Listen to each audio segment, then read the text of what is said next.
Okey, hari ni saya nak masak yimi ikut resipi KA. 4 ulas bawang putih yang dah chop-chop, tumis sekejap. First, masukkan 4 ulas bawang putih yang dah dicop, lepas tu tumis.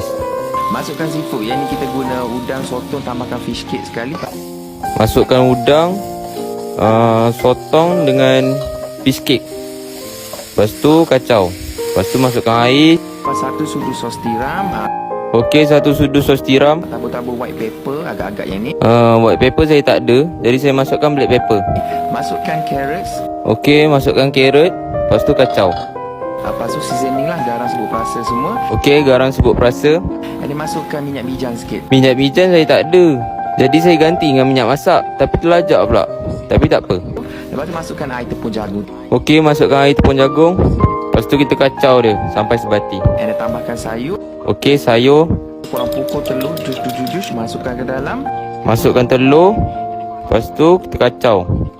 Lepas tu saya masukkan yimi. Yimi tu korang jangan sentuh, jangan usik, jangan terbalikkan dia.